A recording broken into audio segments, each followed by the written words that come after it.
Diamond पाइयो मणि है। अहिले चाहिँ हामी खोलातिर जाँदैछौँ। एक दुईवटा माछा पाउँछ कि भनेर हेरौँ के हुन्छ। यहाँ साथी छ, हामी दुईजना चाहिँ गइसक्यो अघि नै। छिटो छिटो जाँदैछ, रात परिसक्यो त। बढी माछा पाएछ भने म देखाउँछु नि उता बसिराखौँ तपाईँहरू। अहिले हामी चाहिँ गल्ती बाटो आएछ। दुईजना साथीहरू चाहिँ अर्को बाटो गएछ। अहिले साथी फोनमा सोध्दैछ कहाँनिर छ भनेर। हामी चाहिँ लगभग खोला पुग्यो, तर दुईजना साथी चाहिँ हतियार लिएर हिँड्ने चाहिँ अघि नै पुगेछ। अब हामी चाहिँ माछा मार्ने जुगाड छैन, उनीहरूसँगै छ।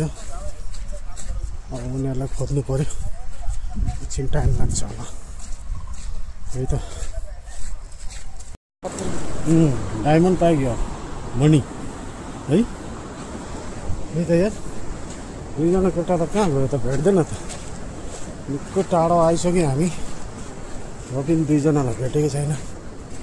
अब फोन गर्नु पर्ला जस्तो छ है। फेरि यस्तो तलबाट आएको यार, हामी फे भइसक्यो नि।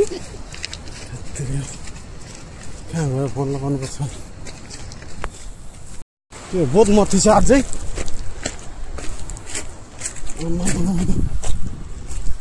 टाढो हो।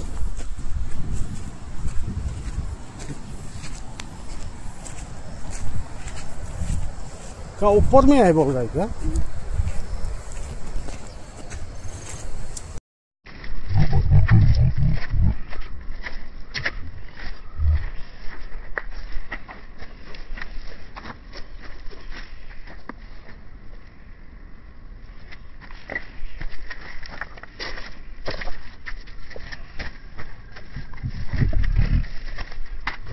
आउँदा आउँदा यहाँ एउटा पोखरी जस्तो भेट्यो। एकदम पानी सफा छ है। निकै ठुलो पोखरी जस्तो छ। यहाँबाट यस्तो भएर अब यताबाट कटेर जानुपर्ने हामीलाई चाहिँ। यस्तो छ बाटो चाहिँ। बल्ल केटाहरू यहाँ भेटेको छ है। उहाँ लाइट जलाएर त्यहाँ छ। कम्ता हिँडेको हो यार, लगभग 3 किलोमिटर हिँड्यो होला है हामी। 2 किलो हो। केटाहरू चाहिँ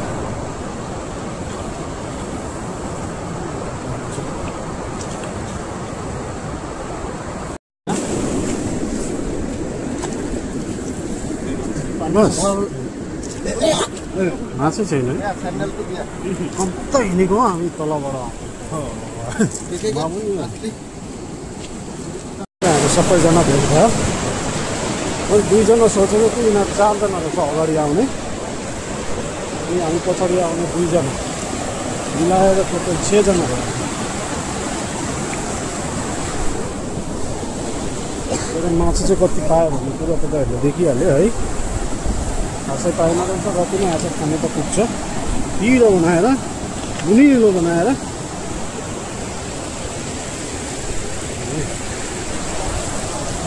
साथीले डायमन्ड पाएछ हौ। दामी छ त है, ट्रान्सपारेन्ट होइन।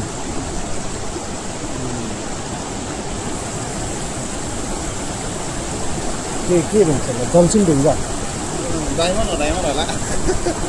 आग जलाने से इसमें आग निकलेगा क्या? नहीं निकलेगा।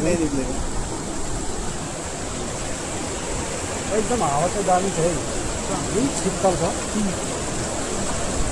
यहाँ चाहिँ हाम्रो है भाइले चाहिँ पुरा यहाँ डोरो बोकेको छ नि। माछा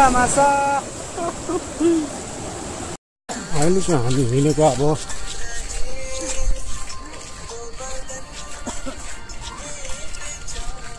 घरतिर रिटर्न हुने है। खासै पाइएन माछा त है। पानी सङ्गले छ त, त्यही भएर माछा पाएन आज। धमिलोमा त खुब पाउँछ नि है। धमिलोमा त सम्पर भएछ।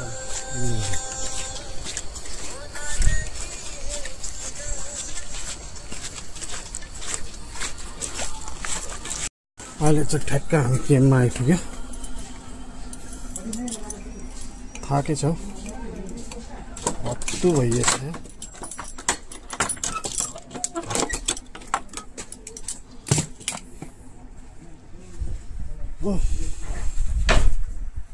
गर्मी उठ्यो यो चाहिँ मेरो कोठा हो यो ल त आजको लागि यति नै है त कस्तो एडभेन्चर थियो है ल ठिक छ फेरि भेटौँला है